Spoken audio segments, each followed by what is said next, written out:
Não se pode determinar onde termina o instinto e começa a inteligência. Contudo, um e outra têm funções diferentes no âmbito da vida. E dá para perceber no homem evoluído a importância de um e a ascendência da outra.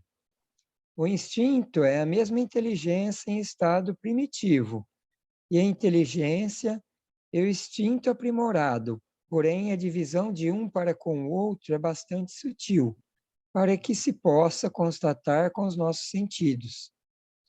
O instinto é uma espécie de condicionamento divino, na divina estrutura do espírito. É, pois, uma espécie de programação da divindade, na formação da alma. Podemos analisar os animais. A cada espécie é determinado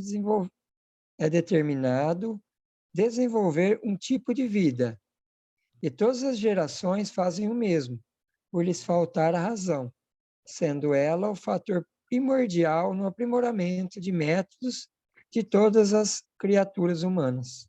É bom de todas as criaturas humanas. É bom se notar que o homem de ontem não teria as mesmas condições de vida dos homens de hoje.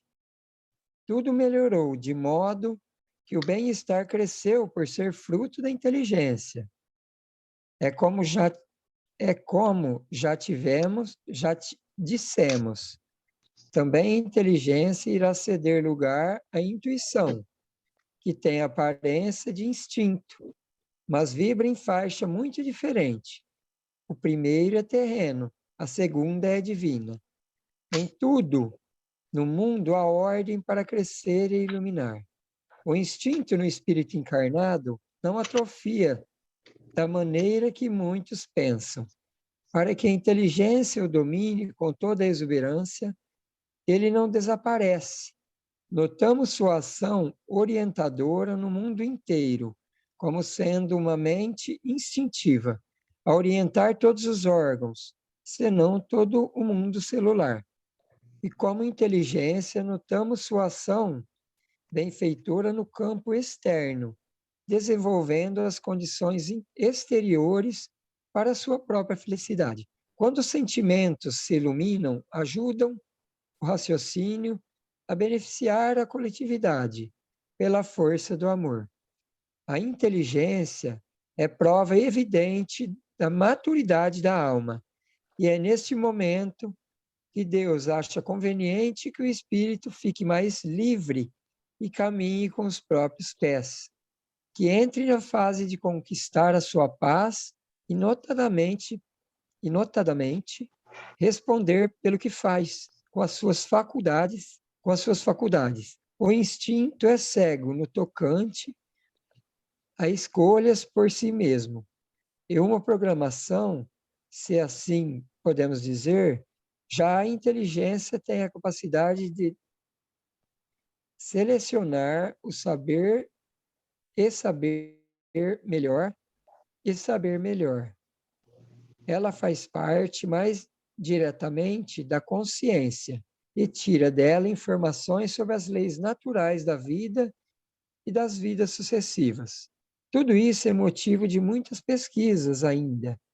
Para que a luz se faça, nada podemos deixar de escutar assuntos como esses, tão fascinantes, nos levando a crer que grande parte de nossa felicidade se encontra ao nosso alcance, depois da dependência de Deus.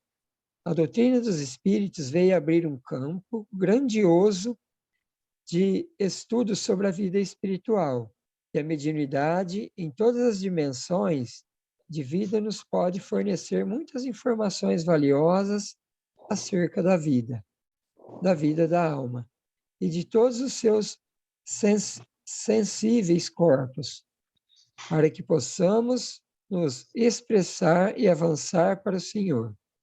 O instinto impõe o caminho que a alma deve percorrer. A inteligência analisa, observa e convida o espírito para experimentar com parcimônia a intuição. tem plena consciência dos caminhos a percorrer. Que Deus nos abençoe para que possamos entender melhor a vida que vivemos. Eu achei meio dificinho, mas eu vou passar o que eu entendi. É interessante que a gente citou em outras aulas sobre os animais, né? Que parece muitas vezes que eles são igual a gente, por conta, que nem a Rô também citou, por conta de determinadas situações que eles, da maneira como eles agem com a gente, né? Na realidade, muitas vezes, isso tem uma diferença dependendo do tipo de animal e tudo mais. Mas eles são, muitas vezes, condicionados também por nós mesmos, né? Uns adestrados, outros são condicionados. Com essa inteligência ainda que ele tem um pouco mais simples, ele já pode pegar certas situações com aprendizado, como a gente também.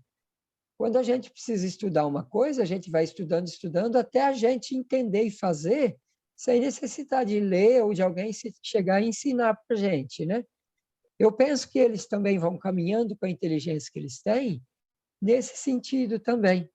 Vão também aprendendo muitas coisas, mesmo tendo mais dificuldade de aprendizado, mas também vão entendendo muita coisa e aprendendo a fazer, com o ensinamento do ser humano, que já pensa um pouco melhor, né?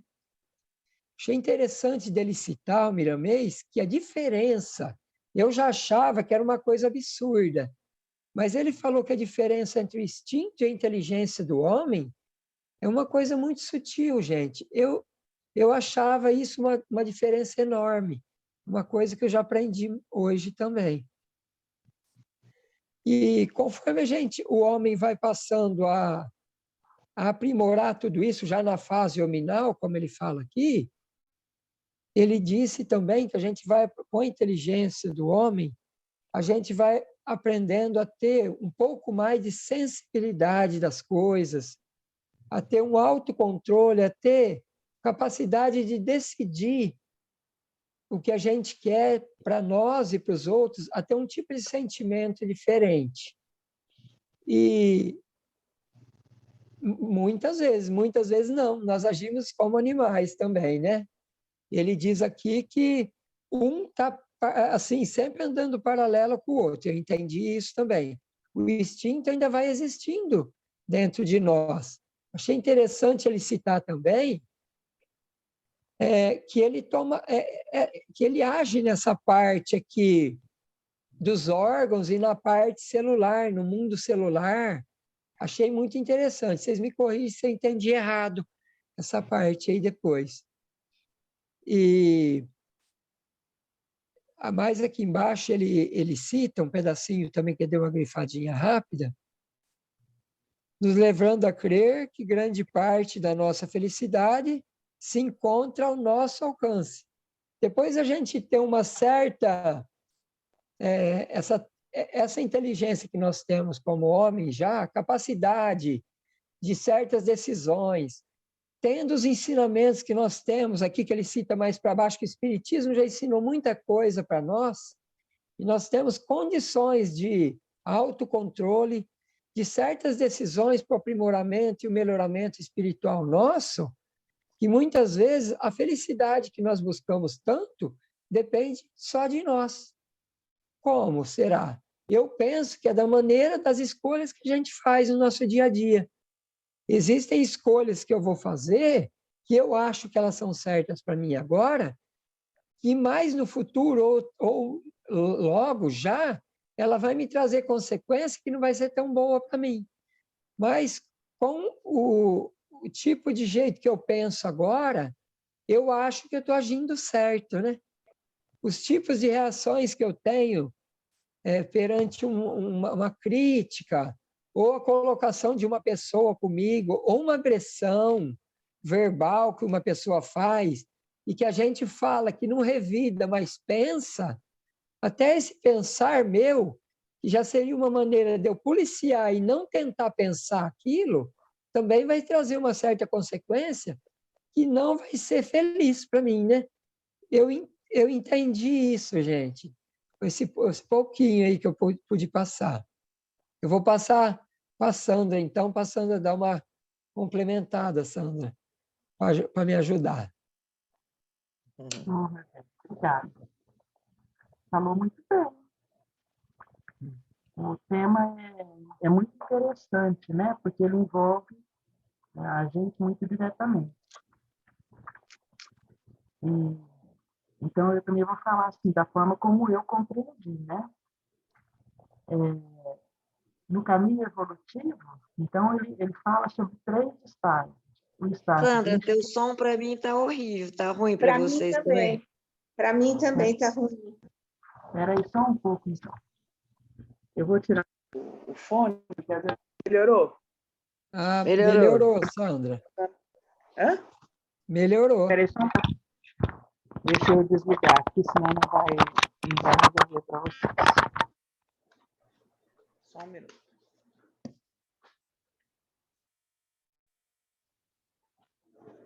Agora, ficou bom? Uhum. Voltou o som? Tá. Aham, E tá melhorou? ótimo. Tá, Sandra. Obrigada. Melhorou, Sandra. Então tá. Eu vou falar agora, assim, também dentro do que eu consegui compreender, né? Eu achei muito interessante, porque ele vem falando de um caminho evolutivo, né? Então, ele fala nesse caminho evolutivo o estágio do instinto, o estágio da razão ou inteligência e o estágio da intuição, que é para onde o homem se encaminha, como sendo 3 estágios, 3 momentos de evolução, né?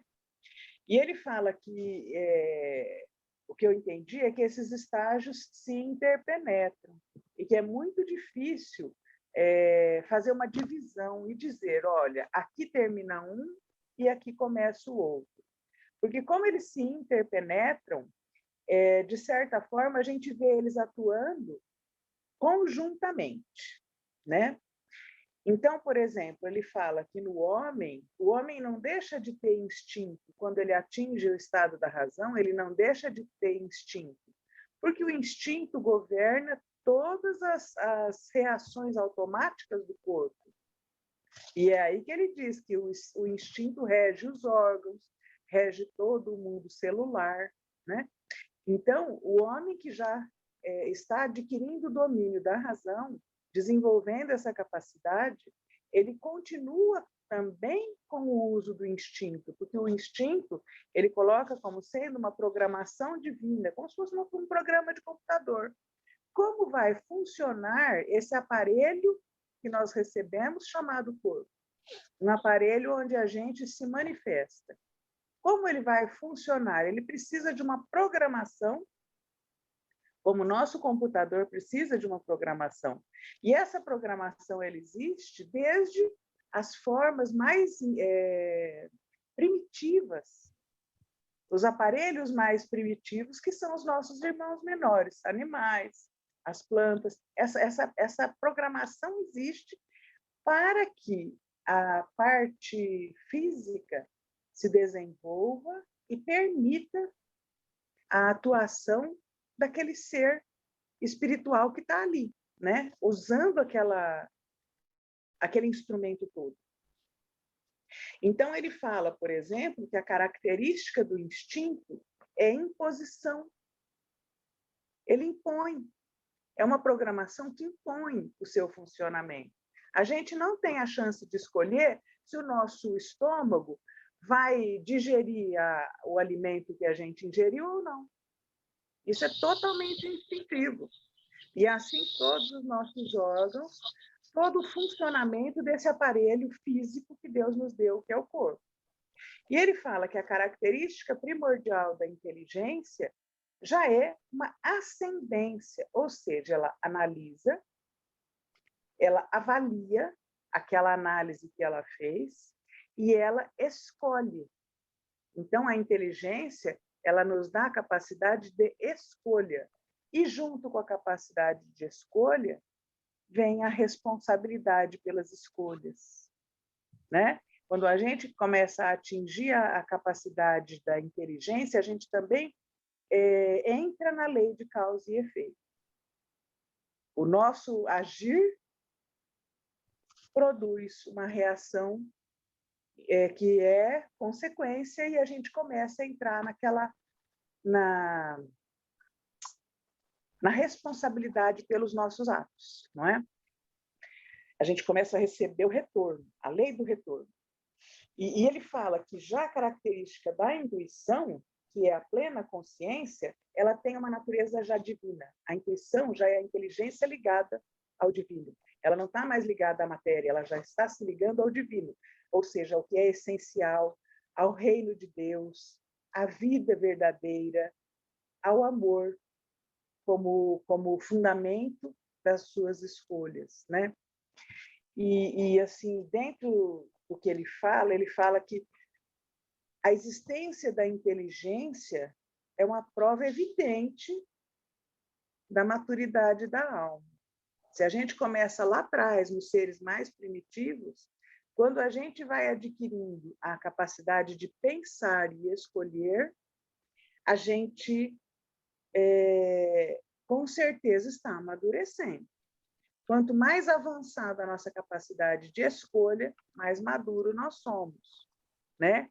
E quando a gente consegue fazer essa capacidade de escolha ser ativa e não reativa, quando a gente consegue ligar ela ao divino, a gente começa a sair já de um campo de evolução verdadeira, né? Uma maturidade moral. A gente deixa de ser só uma maturidade no sentido tempo, no sentido cronológico, para adquirir a maturidade no sentido moral do termo, que são maturidades diferentes.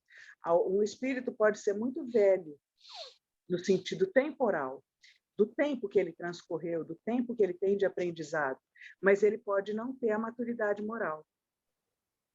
E isso a gente vê também no dia a dia, quando a gente vê pessoas muito jovens com uma interpretação tão profunda, por exemplo, dos ensinos do Evangelho. Você fala, de onde veio isso? Maturidade moral. Ele adquiriu isso usando a inteligência dele em ligação com o divino. E outros que a gente vê, às vezes, muito atinados na inteligência, usando ela totalmente dentro dos interesses materiais. E a gente vê que esse não conseguiu usar a inteligência ligando ela com o divino. Ele está ligado exclusivamente no mundo material. Ele ainda não transcendeu a materialidade. Mas isso tudo faz parte dos nossos caminhos. E uma coisa que às vezes a gente compara, porque também o animal, que é o que a gente está falando, o animal também está em processo de aquisição da inteligência, especialmente quando ele começa a conviver com a gente, né? Mas ainda é diferente. Ainda é diferente. O animal não é ativo, ele é reativo.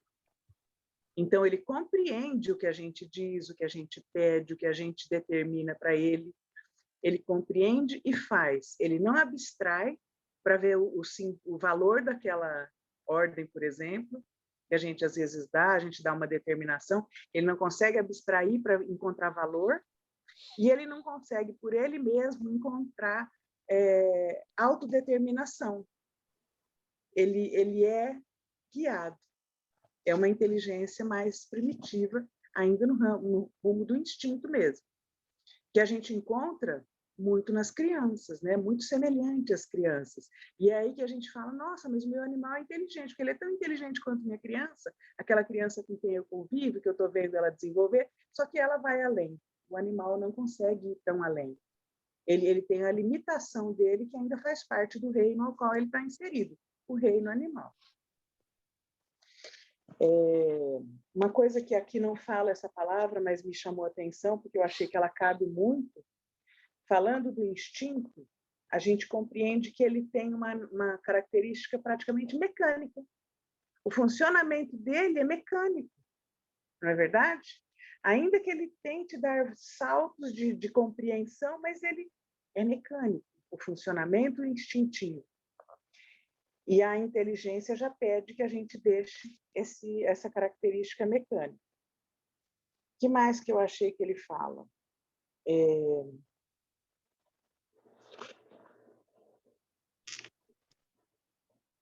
Ele fala que o instinto é terreno, não, que a inteligência ainda é terrena, mas acho que isso que eu já falei, que a intuição já é divina e que tudo existe uma ordem para crescer e se iluminar. Ele fala que o instinto não atrofia no homem, ele continua em funcionamento em todos os mecanismos que regem a parte material. O que mais?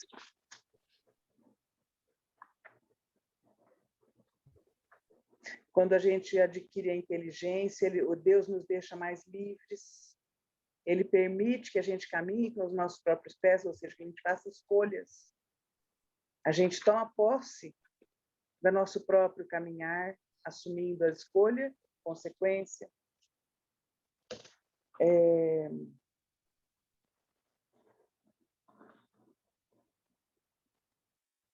Isso, eu achei legal, é isso que o Rogério falou, né? Que esses assuntos todos, que a gente está tendo a oportunidade de aprender e refletir sobre eles de alguma forma, tentando alcançar a compreensão deles, a gente está tendo a permissão de Deus para isso. Ao mesmo tempo, ele encerra a nossa felicidade, né? É o caminho da nossa felicidade. A gente, muitas vezes, tem uma tendência a buscar as coisas mais fáceis. Então, mesmo dentro do espiritismo, a gente não encontra muita gente com alegria pelo estudo, né? A maioria das pessoas fala, mas vai precisar estudar? Mas vai estudar tanto tempo? Tem certeza que a gente vai ter que fazer 1 hora de estudo? Ou será que a gente precisa estudar o livro dos Espíritos se a gente ficar só no Evangelho? E no Evangelho mesmo, não era bom a gente fazer um estudinho de meia hora? Uma coisinha mais... Essa busca que a gente tem pelo estudo, ela às vezes, ela pode ser cansativa, ela pode até exaurir a nossa capacidade de raciocínio, porque a gente está tentando alcançar níveis que a gente ainda não domina. Então, você busca e sente uma dificuldade real para alcançar. E aquilo, às vezes, você fala, nossa, eu não vou dar conta, é muito para mim, isso está além do que eu... Só que esta busca é que nos abre os caminhos para a gente encontrar a nossa própria felicidade. Porque é uma busca em que a gente começa a conhecer as leis divinas, as leis que regem o mundo, o nosso mundo, e tudo que a gente utiliza desse mundo. Por exemplo, o nosso próprio corpo. Isso que a gente está falando aqui pertence ao instrumento que a gente está usando. Esse instrumento ter instinto, ter inteligência, ter intuição, pertence a esse instrumento. Só que a gente, às vezes, não tem